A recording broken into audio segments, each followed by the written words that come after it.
This is the fifth episode, and we really feel like starting to see the students respond to the kinds of speakers that we're bringing. Quite frankly, before this point, so many of them just didn't know that these kinds of careers existed, much less the pathway to get to them. And as a result, they're starting to show more interest in research labs, inquiring about taking classes in different departments, and that's the point. To get them motivated, not just about medical sciences, not just about health sciences, but about science in general. And if we could continue to achieve that, then I think we've done our job. Okay, so welcome to the fifth edition of Confluence. I'm here with Dr. Mireya from National Geographic, and she's going to be talking with us today about her career and research. Welcome. Thank you so much. So I wanted to start with a question. You're obviously a very accomplished and visible female scientist and wilderness explorer, and I was wondering if you had any role models similar to yourself that you were able to look up to during your childhood. Well, Jane Goodall, which I think is sort of every little girl's role model if you're interested in animals and dreaming of going off to the wild, and she continues to be really an idol for me. As a matter of fact, the first time I met her in Ecuador, I just about passed out. My heart began racing, and she's just got this beautiful aura and presence. So she continues to be a role model and idol for me. And you actually met her. What was that like? It was incredible. Like I said, I mean, she's this real presence. I mean, she's a rather petite woman, and yet it's like she's 10 feet tall. Right. She's just a very incredible woman who's done some amazing things and brought to light the plight of the chimpanzees, and continues to this very day to do that. Mm-hmm. And do you think it's, how important do you think it is to have, for young girls to have female role models, especially in fields of science and exploration, to look up to as they're growing up? Because I'm wondering if you would have sort of had the same passion for exploration if you didn't have somebody like Jane Goodall to look up to. I think that it's incredibly important for little girls to have a role model to look up to, because there seems to be this stereotype or notion that, for example, if you're a cheerleader, then you can't be smart, or if you're good at one thing, then you can't possibly be good at the other. And one of the things that I have found when I go to schools around the country and talk to particularly the young girls is they're pretty shocked to hear that I was an NFL cheerleader now doing science. They're surprised to hear that, I wasn't very good at, say, the chemistry class or a math class, right, but yet I still pursued a career in science and became an accomplished scientist. And I think it's important for girls to see that it's not okay to be pigeonholed. It's okay for you to try different things that you like, whether it's dancing or painting or whatever it is, but that not to shy away from science just because you're not maybe very good at one particular area of it. Right. I think with a lot of perseverance, there's really nothing that can hold you back but yourself. Right. I found it interesting also in the book that you wrote, Pink Boots and a Machete, that you were somewhat pigeonholed sort of on the other extreme by your family. Mm-hmm. Like you talk about how your mother and grandmother really wanted you to be sort of a stereotypical sort of girly girl, but you were sort of fighting that in your early years. Yeah, I mean, I'm not sure how much I fought it. I did love the little pink frilly dresses and all that. It's just that I was a real enigma because I was in those little girly dresses wanting to climb trees and jump off rooftops and chase lizards. Trying to put both and so together. And I think that's sort of the beauty of it, is that you can be both. You just because, what does girly girl really mean? Does that mean that you don't like climbing trees? I mean, why? Right. They're not mutually exclusive. Exactly. Yeah. And have you encountered any sort of overt sexism in your career and research as you've moved along? Sure. and the very funny thing is that it's mostly by women, and that's, I guess, came as a surprise to me. When you walk into a room and you're not what a scientist looks like, which is sometimes the comment that I get, oh, you're not what I was expecting, you don't look like a scientist.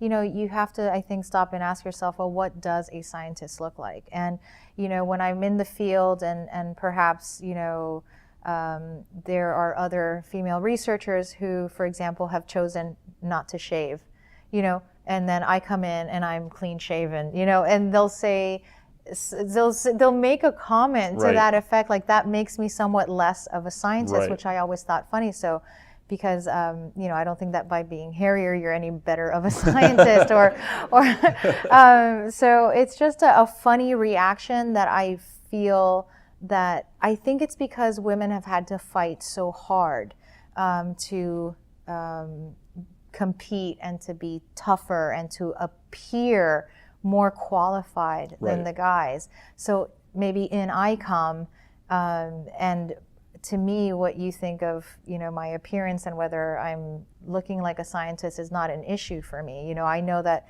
my scientific journals will speak for themselves, my research speaks for itself, and my experience of leading expeditions. So that doesn't faze me, but I think that for many women who have really fought very hard against a certain stereotype, it might just be more threatening that way. Right. It also seems that as a female scientist, you're able to bring a unique perspective to the research that you do, because the research that you did on like silverback gorillas, you were able to look at sort of the female side of things, whereas most other male researchers, most of the other researchers who happen to be male, were looking at the male behavior instead. I think the eye very easily goes to the males, for example, the silverbacks that you're talking about, because of course the males tend to be louder and more aggressive. And So we want to pay attention to them. Yeah, so you want to pay attention to them. And because most of the initial studies about surrounding primates have been done by males, I think that that's probably maybe what they would relate to, is like Right. kind of watching a football game, and it's for me and for other women, I think that, yeah, we do take sort of a slightly different approach, and we start to question, well, what about the females in that group, and what are they selecting for, and what's their behavior, how is their behavior influencing the males and not the other way around. So Right. I think that as a woman in science, yes, we're able to bring a more unique perspective. Right. A very valuable perspective. I think so. Now, getting more into your research, you have almost died a remarkable number of times. Today even. Just driving through Miami. Yeah, I mean, right? really. And I was wondering if you could give some examples of times when you've been in dire trouble, and how you dealt with those. Well, let's see. So it started with my first expedition to South America. And somewhere along the way, I had picked up some kind of a blood infection, which Mosquito-borne, or? and nobody knows. Nobody and so knows. that's the thing. So my hand suddenly swelled up to the size of basketballs. I couldn't even do this, close my fingers together. I couldn't hold a toothbrush. I couldn't really do anything.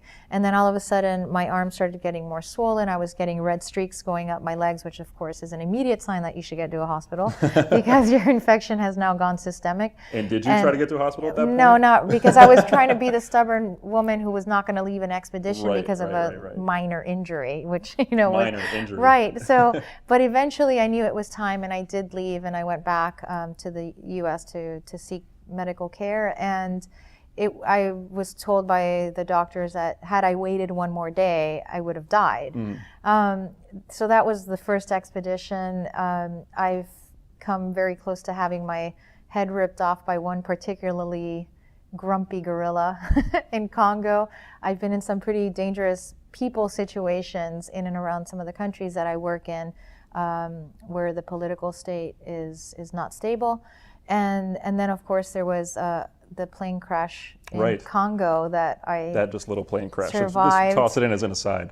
And that was probably the closest I think I've ever really come to dying and seeing my life flash before my eyes, as they say, and that sort of thing. Most of the time these things happen and I think, okay, this is why I can't get life insurance. So it's almost like I know that there's a lightness to the moment that I can actually think that and almost joke to myself. Right. The plane crash was a totally different experience. I really thought I was about to die. Yeah. So that's pretty scary. In that moment, when you think you're about to die and you're on these wild expeditions somewhere in the middle of nowhere, are there sort of immediate regrets that you went on that trip, or is it just, well, this is just something that happens? I've never had a single regret, in all honesty, about any of the expeditions that I've been on.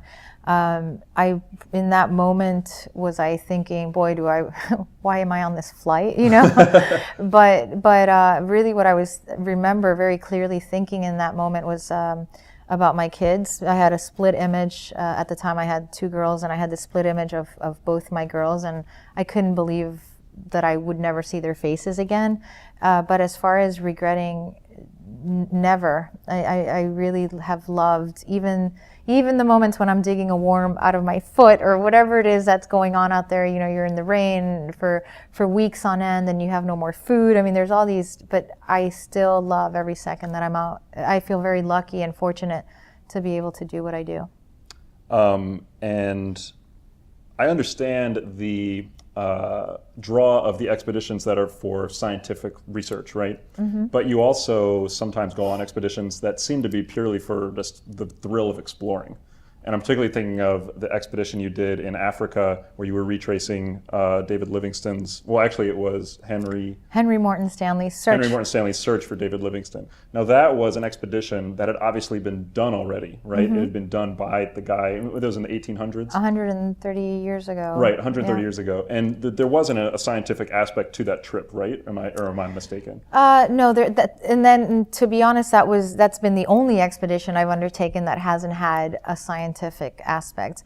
That one, you know, after almost 15 years of doing the science, this just seemed like an amazing opportunity to explore in the footsteps of the greats. And that's what I was really going for, is I wanted to immerse myself in the place and in the people and that whole experience, which sometimes with the science you're not able to do because you're very focused on a particular mission. You can't absorb the experience. You cannot absorb the experience, and so that to me was what was so special about that one. Right. So that kind of expedition is more of a expedition of personal discovery than it is of, you know, trying to actually find something new because people had already been through that area.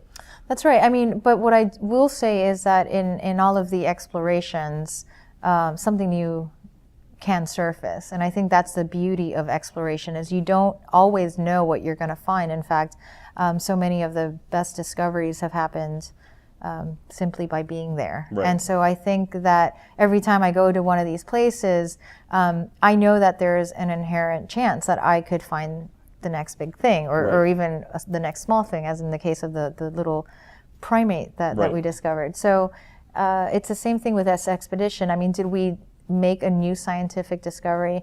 No, not in this case. Right. However, just being out there, you have a good chance that you could find something. Speaking of that tiny lemur, right? It was a lemur. Mm-hmm. That tiny lemur they found, the smallest primate in the world. Do you think that was the sort of crowning achievement of your scientific career? Well, my career's not over yet. Well, that's true. To this point. At least, unless you know something that I don't know. No. But it was definitely today one of the most amazing things that has happened in my career, because I was out there studying these larger bodied lemurs and then to discover a brand new species in science, let alone the fact that it was the world's smallest primate, is pretty incredible. Right. Are there any expeditions that you haven't been on that you would be particularly excited to go on, either for scientific reasons or just for the fun of it? Yes, I really want to go to Borneo and study orangutans. And it's funny because it seems that every time I plan that expedition, 10 other expeditions creep up that I have to do first. Right. But one of these days, that's where I'd really like to head, is Borneo.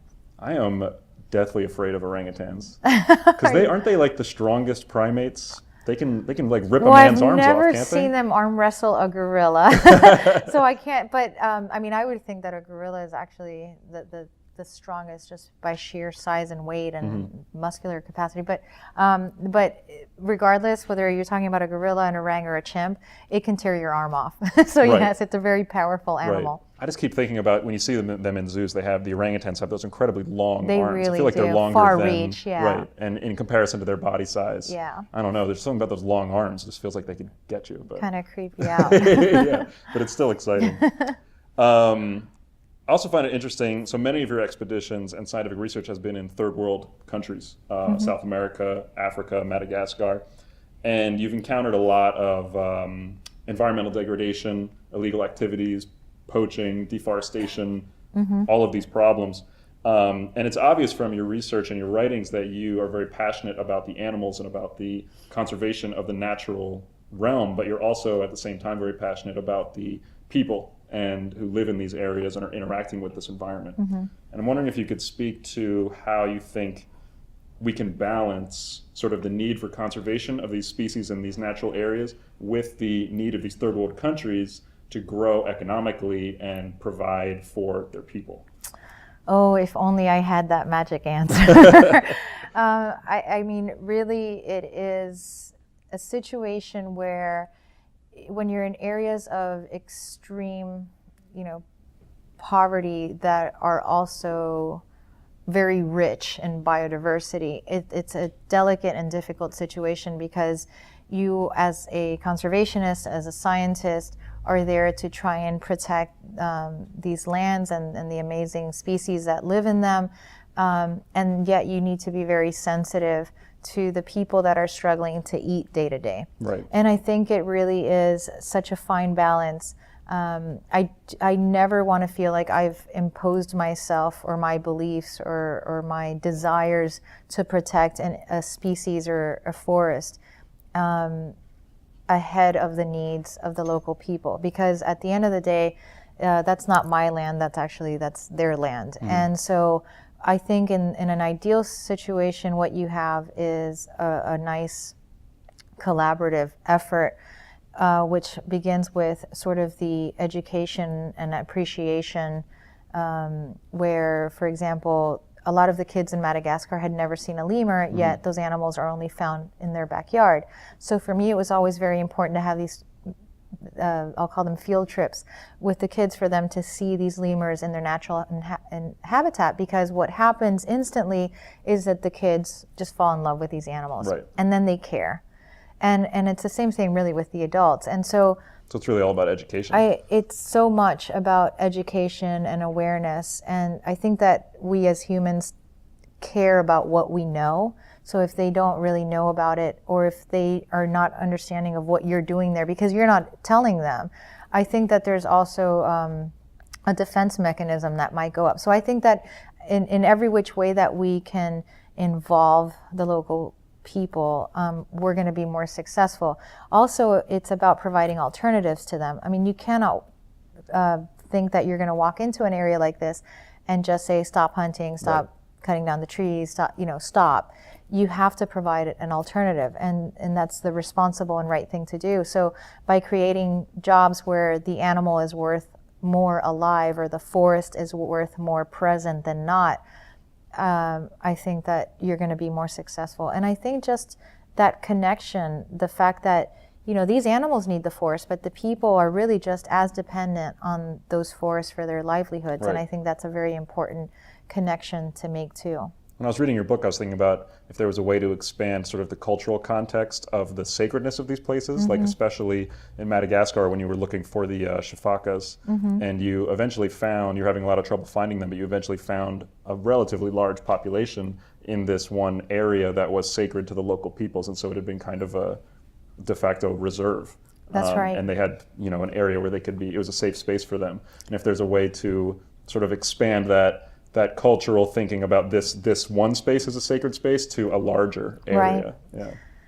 Yeah, it's many years of coming to use the land in a certain way, and that's it's hard to change that. And again, it's about what's their alternative, then how do they eat, and I think that's that's the real tough part. But it's amazing how so many of these cultural beliefs can either be for the animal, in favor of the animal, or totally against the animal. So there's, sort of legends and myths about certain animals being bad luck, and so they're killed on sight. Right. Then you have one of the lemurs that people believe their ancestors are reincarnated in, so those are protected. So it is amazing to see how the local cultures, their beliefs can have such an enormous impact on the survival of a species there. Right. You say that you've been in places where you weren't able to work because of different situations. Can you recall a time where you couldn't work because of political tensions in that particular country impeded you from accomplishing your job? Yes. The situation that I remember, I guess, most clearly is I had all my bags packed and ready to go to study bonobos, which are the pygmy chimps in Africa, and I was halfway there on my expedition when suddenly I was told to turn around and head out as soon as possible because the camp where I was heading to had been infiltrated by people with guns, and the scientists, the researchers that were already there had been essentially kidnapped. What country was this? This was in Rwanda. Rwanda. Yeah. And so that was a pretty scary situation that I nearly walked into. But you yourself never had contact with the guerrillas or the revolutionaries? Well, no, I've had contact with them, but never felt threatened. So generally there was frankly more of a feeling of extortion than personal threat. You know, they'll ask you for example, your passport, and then you show them and they say that's not you and throw it on the ground. And until you can provide something that they want, you know, usually in the form of, you know, money or gear or something, then they recognize you and your passport and let you go. But I haven't yet been, knock on wood, physically threatened. But I mean, in those situations, you still, I mean, there's no question my adrenaline was going, and you don't know what's going to happen. There's sometimes life is cheap. In a lot of these places, there's not a lot of respect for that life by these people. They don't value people's lives. And it's a scary thing when you're confronted with somebody who yields that power over you, and you know your life is not worth anything to them. So that's where the danger or the mystery about whether or not something can happen lies. So hello. Hi. How are you? Good, thank you. Is that your question? No.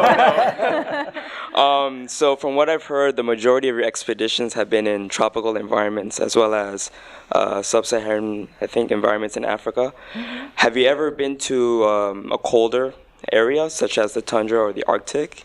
And if not, would you be willing to? So it's very funny. I mean, you can tell I'm a Miami tropical flower because no, most of my expeditions have been in warm, sunny places. Although I will tell you, even for example, in Tanzania, when you get into the mountains at night, the temperature drops quite chillingly, and it does get very, very cold.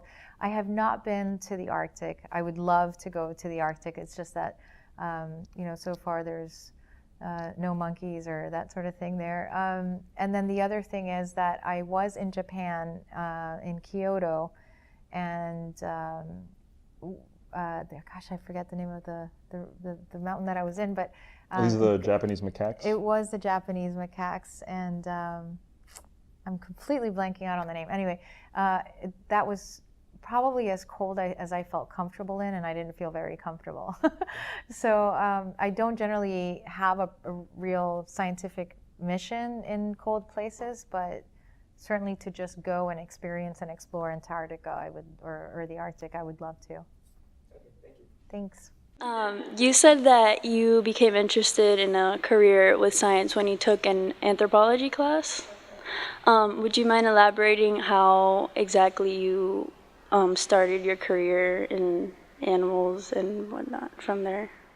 So when I was taking this anthropology class, I became very fascinated by almost the lack of knowledge that we had about so many primates that were on the verge of extinction, and also the conservation aspect of it, as well as the cultural anthropology side. Like, I liked the idea of exploring areas where I would live with the locals and learn about their culture, and maybe be able to help these animals that were in danger, and also contribute something to the scientific community about those animals. So it was that combination of all of these things that really drove me to want to do what I do. And then once I had made the decision to do that and picked South America as the place that I wanted to get my start in, I wrote a grant to a couple of different places like Sigma Xi and Conservation International, and laid out my research as far as the methodology that I would use, the scientific question that I had, the importance of that study. And when I received the funding, I was able to go and carry out the research. I also had another question. You said that you've been to Africa.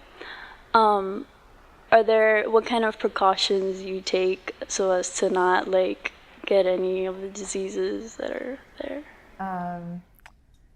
Let's see. The list of shots is long and plenty. You get your hepatitis shots and yellow fever and typhoid, and then you have to take antimalarials and be very careful of the water you drink. And usually, I like to purify the water while I'm there. So it's funny because people always ask me about the sort of big animals as dangers in Africa, but it's really about the little ones and the ones that you don't see that could really hurt you. So one of the simplest precautions I take, for example, with malaria being as prevalent as it is in so many areas, it's just wearing long sleeves and trying to stay inside my tent or whatever at dawn or dusk, because that's when the malarial mosquitoes are out. So there's lots of little things that you can do to be healthy once you're out there. But